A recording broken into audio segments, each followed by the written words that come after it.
La bienvenida en esta tarde, en este espacio, al doctor Arturo Erdely. Él es actuario y doctor en ciencias matemáticas por la UNAM, para poder platicar, doctor, pues de todo esto, lo que ha estado ocurriendo. Se había mostrado una tendencia a la baja con los números de contagios y de funciones. No sé qué tanto esta tendencia todavía permanezca ahora, después de esta tercera semana que está a punto de culminar del regreso a clases de manera presencial a nivel nacional, con el inicio de un nuevo ciclo escolar. ¿Qué es lo que ve usted dentro de estos números, el análisis que usted hace directamente allí? Lo saludo con gusto.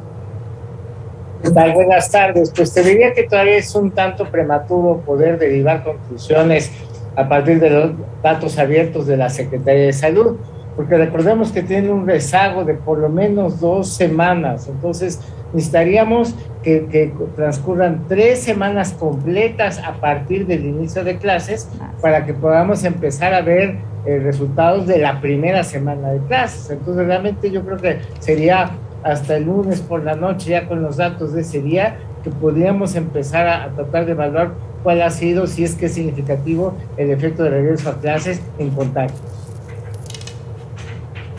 Sobre todo, y si se permanece esta tendencia a la baja, como ya se ha mostrado por parte del gobierno federal. Ahora, doctor, ¿usted qué le ha dado seguimiento precisamente a estos datos abiertos que aporta la Secretaría de Salud, en donde se marcaba estos contagios para con los menores, con bebés, con niñas, niños, adolescentes, pues infectados, principalmente aquellos que no han sido vacunados todavía? De ahí la importancia del plan de vacunación, pero ¿qué tan importante es que estos sean vacunados por precisamente esta tendencia en la que se están infectando este sector de la población? Pues es importante porque se les mandó de regreso a las aulas escolares, ¿no? Entonces, el asunto es que los contagios que de por sí ya traían los menores de edad y que se encontraban en niveles máximos de toda la epidemia antes del regreso a clases, pues los llevas al aula y entonces empiezan a proteger a ellos y los llevan a sus casas. Entonces, el problema no solo son los menores de edad, sino que se incrementa la movilidad de ellos, se incrementa la movilidad de los adultos que los llevan o los recogen de la escuela, e incrementa la interacción. Entonces, realmente nos ponemos en peligro todos, no solo los menores de edad. ¿Deberían entonces convertirse en una prioridad para el plan de vacunación del gobierno federal? Si con esta idea de que regresaran a clases presenciales, definitivamente tendrían que haber sido una prioridad, por lo menos el rango de edad que ya cuenta con visto bueno de la COFEPRIS, que es de los 12 a los 17 años, por lo menos ese sector, y solo haber regresado ese sector a clases. De otra manera, recordemos que la vacunación todavía va muy lenta a nivel nacional. Solo el 32% de la población mexicana cuenta con su esquema completo de vacunación. Al día de hoy hay algo así como casi 65 millones de mexicanos que no han recibido ni una sola dosis. Entonces, eso es mucho terreno fértil por conquistar a una variante tan contagiosa como Delta. Por eso es que sí es preocupante que manden a los menores de edad a las escuelas y que no vacunen a los que ya pueden estar vacunando, ya que les están incrementando el riesgo. De ahí que también se hayan incrementado el número de amparos que están interponiendo padres de familia precisamente por ese regreso a clases. Hay escuelas que incluso dijeron no regresamos el 30 de agosto, como lo había planteado la Secretaría de Educación en el país, pero también regresamos en octubre, o quienes lo están haciendo de manera escalonada. Estos amparos, ¿cómo lo ha visto? ¿Qué opina al respecto? Pues que es triste que los padres tengan que invertir tiempo y dinero en un abogado para ejercer un derecho que debían de recibir de forma gratuita, por lo menos los menores de edad que tienen comorbilidades, porque si uno analiza los datos abiertos, uno se encuentra que un menor de edad que tenga una comorbilidad como diabetes o como hipertensión o como insuficiencia renal crónica tiene muchísimo más riesgo que un joven de 18 a 29 años sin comorbilidades. Entonces, es decir, casi no hay diferencia entre la letalidad en menores de edad y los que van de 18 a 29, y en cambio sí, un menor de edad con comorbilidades tiene muchísimo más riesgo que un adulto, aunque sea mayor que ellos, que no tenga comorbilidad. Entonces sí se les debería dar por lo menos, y entiendo que muchos de los padres de familia que han buscado el amparo de la justicia ha sido precisamente porque sus hijos tienen alguna comorbilidad que los pone en peligro serio en caso de un contagio. Esto precisamente que usted señala me lleva a preguntarle, porque el subsecretario Hugo López-Gatell afirmaba, bueno, hace unas semanas, cuando le insistían con el tema de la vacunación de menores, en donde la mortalidad es baja, y me parece que usted coincide con esto, las cifras efectivamente son así, pero me preocupa un poco el tema de las secuelas que pudieran llegar a quedarle en estos menores, que pudiera ser de mayor riesgo que en unos adultos.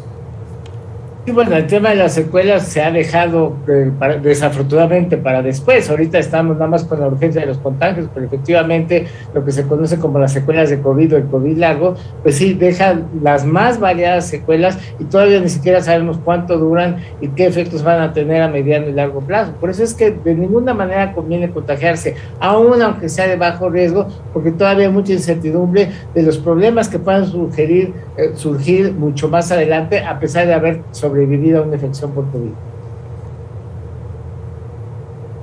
Desde su punto de vista, ¿se debe de vacunar a todos los menores con los datos que se tenían antes del regreso a clases? ¿Ya debe de estar incluido en este plan de vacunación, doctor?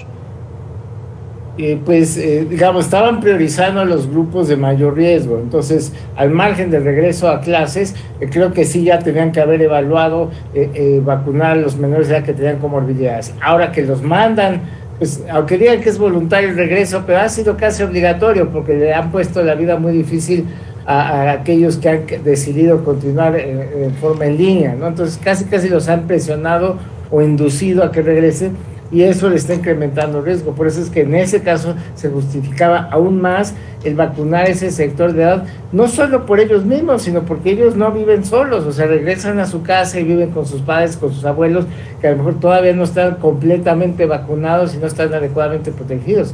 O sea, el incremento de la movilidad de cualquier grupo de edad pone en peligro a todos los demás grupos de edad.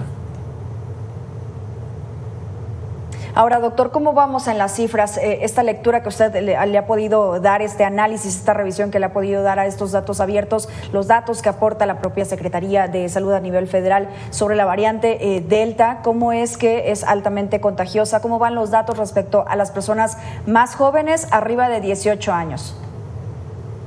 Pues los datos que tenemos es pues que ya gran parte de la población mexicana se ha contagiado. Yo estimo que aproximadamente poco más del 80% de la población mexicana ya tuvo contacto directo con el virus y lo ha sobrevivido. La gran mayoría de los casos ni cuenta se dieron porque fue asintomático o leve, pero ya tenemos un muy elevado porcentaje de la población y todavía puede incrementarse hacia niveles como del 86-87%. Esa es la realidad que tenemos. Y en cuanto al exceso de mortalidad hasta el momento, pues llevamos ya algo así como 570,000 defunciones acumuladas, ¿no? Mexicanos, mexicanas que han muerto por causa directa o indirecta de la epidemia de COVID-19, y todavía se podrían sumar 12,000 más de aquí a fin de año, a pesar de la tendencia a la baja, porque aunque vayan a la baja los contagios, pues aún de bajada va a haber mucha gente que se va a contagiar y que va a perder la vida. Por supuesto que sí. Doctor, vamos a recordar en estos momentos lo que decía en su momento el subsecretario Hugo López-Gatell respecto a vacunar a un menor de edad. Significaría quitarle una dosis a un adulto que realmente sí lo necesitara y que corriera un mayor riesgo. Vamos a escucharlo. Una cosa, estadísticamente tiene razón, en un menor de edad sano tiene menor riesgo, pero cuando tiene una comorbilidad, cuando tiene algún otro tipo de enfermedad, esta estadística cambia a ser mayor. Así es, eso es lo que no estaba distinguiendo. El subsecretario estaba hablando únicamente de forma muy general, en promedio, pero a la hora que separamos a los menores de edad sin comorbilidades, se incrementa mucho riesgo. Por eso digo, un menor de edad con una sola comorbilidad tiene muchísimo más riesgo que una persona de 18 a 29 años sin comorbilidad. Entonces, apelando a ese criterio de justicia en el sentido de vacunar primero a los que tienen más riesgo, pues hay que vacunar primero a un menor de edad que tiene una comorbilidad antes que a un joven de 18 a 29 años sin comorbilidad alguna.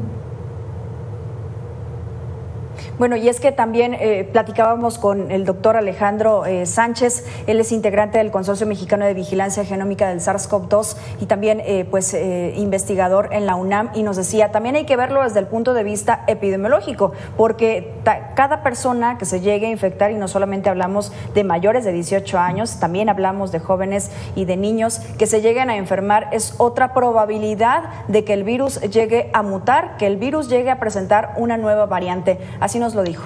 Doctor.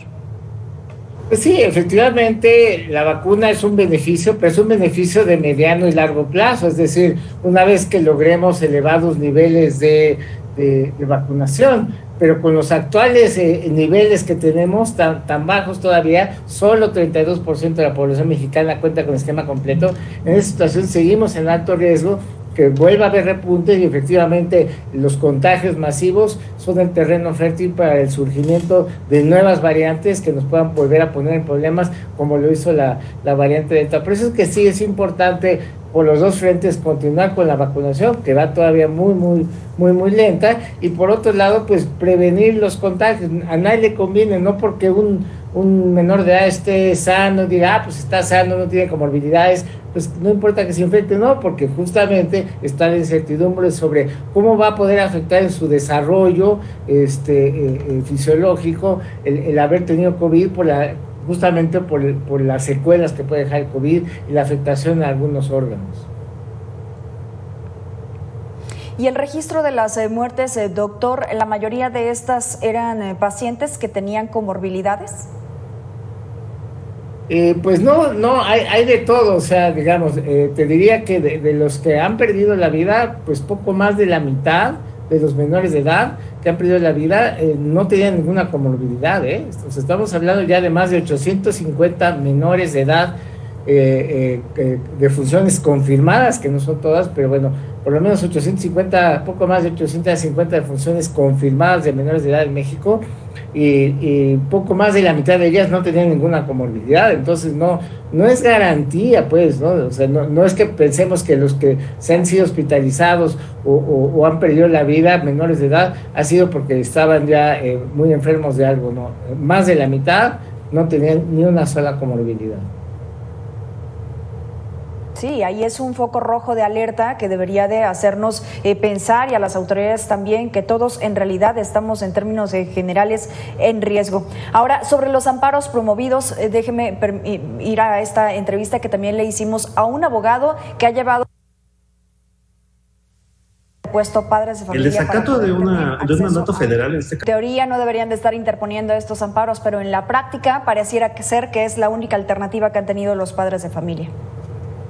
Esa, o lo que han estado haciendo algunas familias, de llevar a sus hijos, los que tienen los medios, a vacunarse a Estados Unidos, ¿no? Porque, bueno, Estados Unidos tiene ya una política más flexible con todo tipo de personas, no solo ciudadanos. Entonces, esos han sido, digamos, los dos caminos que han encontrado las familias mexicanas para proteger a sus hijos menores de edad. Desafortunadamente, ante un gobierno que no quiere gastar más en vacunas y que tiene una estrategia muy deficiente, una logística muy deficiente para la distribución y aplicación de las vacunas. Totalmente. Doctor Arturo, ¿algo que quiera agregar a esta revisión de la información? Pues más que de la información, quisiera agregar que todavía falta para que la población mexicana esté adecuadamente protegida, y que el uso correcto de mascarillas, ¿no? Con correcto me refiero cubriendo boca, nariz, ¿no? Bien ajustado a la cara, que no se meta por los lados.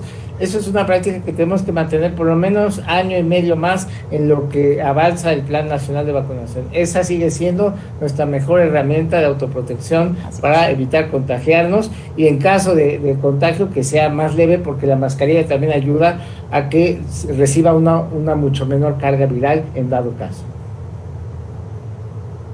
Así es, no solamente confiarse en que ya estamos vacunados y ya, ahí se acabó el asunto. También seguirnos cuidando, porque esto todavía no ha cesado. Gracias al doctor Arturo Eldalí, actuario y doctor en Ciencias Matemáticas de la UNAM. Muchas gracias. Encantado, buenas tardes. Buenas tardes. Hagamos una pausa y regresamos con más de Mega Noticias.